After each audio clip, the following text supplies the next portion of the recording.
When I look at the financial district of Lower Manhattan today, I don't just see streets and buildings. I see a silence that should unsettle every American who understands how national power truly works.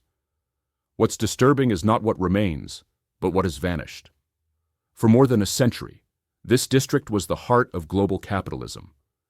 The shouts of traders, the frantic rhythm of trading floors, the dense concentration of ambition and money packed into a few narrow blocks set the price of everything, from corn grown in Iowa to microchips manufactured in Japan. That sound hasn't disappeared. It has simply changed its address. Today, if you want to hear the pulse of global finance, you no longer go to the corner of Wall Street and Broad. You travel nearly 400 miles northwest to the cold, fast-growing city of Toronto. This is not imagery or journalistic exaggeration. It is a matter of accounting.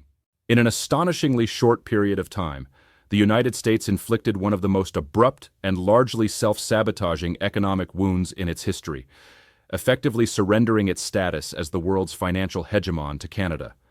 We are witnessing a capital exodus that future historians may compare to the shift from London to New York after the First World War. But unlike that transition, this one was not caused by war, devastation, or a natural resource boom. It was caused by a tax. Specifically, a 0.5% financial transaction tax promoted by the Trump administration and supported by a populist Congress determined to punish speculators. In practice, that decision dismantled the machinery of American economic dominance. The number most people gloss over is roughly $3 trillion. That is the estimated volume of capital, assets, and liquidity that fled the United States for the more welcoming regulatory climate of Ontario in less than 2 years. For many Americans, this registered as just another headline from the distant world of finance. A tax on Wall Street? To voters in Ohio or Arizona, it sounded like long overdue justice. A way to make billionaires who move numbers on screens finally pay their share. It was marketed as a penalty on greed. But what actually occurred was not the punishment of the wealthy. It was the eviction of an entire industry. When the government imposed a 0.5% fee on every financial transaction, it assumed trading would continue as usual, merely generating a new revenue stream for the Treasury. That assumption revealed a profound misunderstanding of how modern markets function. For market makers, the firms and trading desks that provide liquidity and allow you to buy or sell your retirement assets instantly, this tax was not a minor inconvenience. It was a death sentence. Modern finance operates on microscopic margins multiplied by massive volume. High-frequency trading, often mocked as a casino by populists, is in reality the lubricant of the economic engine. It ensures there is always a buyer or seller, and that prices remain fair. Introduce a 0.5% tax into a system where profit per trade may be 0.01%, and you do not raise revenue. You stop the trade altogether. That is precisely what happened. Liquidity began draining from New York almost overnight, but money, like water, does not evaporate. It flows toward the path of least resistance. While Washington congratulated itself on taming Wall Street, Canada acted quietly and strategically.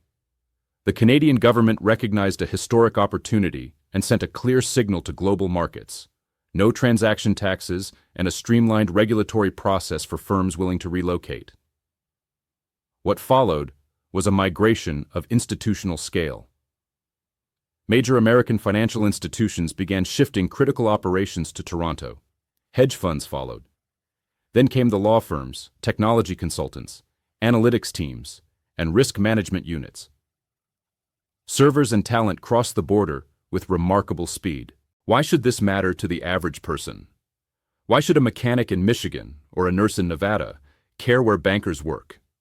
Because finance is not an abstract stock-picking game. It is the nervous system of the economy. It determines how businesses access credit, how cities fund infrastructure, and how retirement savings grow over time. By moving the center of gravity to Toronto, the United States exported not only jobs, but control. Today, the rules of global finance are increasingly written under Canadian jurisdiction, shaped by Canadian political priorities. The United States voluntarily stepped out of the cockpit of the global economy. The tragedy is that this outcome was entirely predictable to anyone familiar with the history of unintended consequences. Capital has no passport. It owes no loyalty to a flag. It responds to efficiency, stability, and predictability.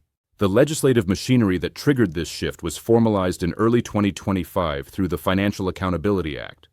Beyond the transaction tax, it sharply raised capital gains taxes on foreign investors, from 20% to 35%. The argument sounded fair. Why should foreign funds profit from American markets at lower tax rates?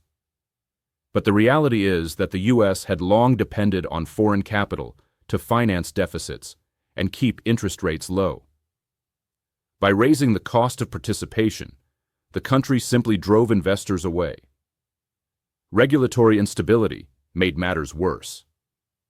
Constant rule changes, contradictory guidance, and retroactive enforcement made long-term planning impossible.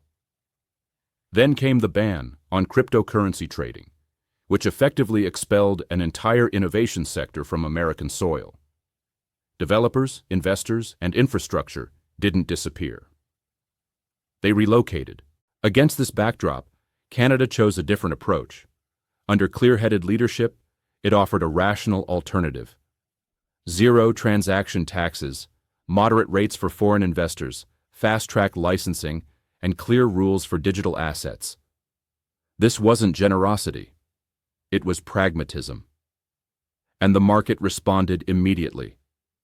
Within 18 months, Toronto had become the financial capital of North America. This shift is visible not only in balance sheets, but in human lives. Mobile professionals followed opportunity north. Others, rooted in their communities, watched their careers shrink or disappear.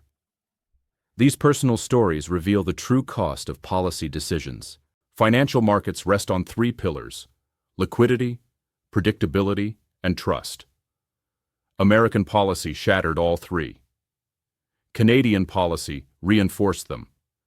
The result is reflected in the urban landscape: emptying office towers in Manhattan and rising skylines in Toronto. This is more than an economic shift.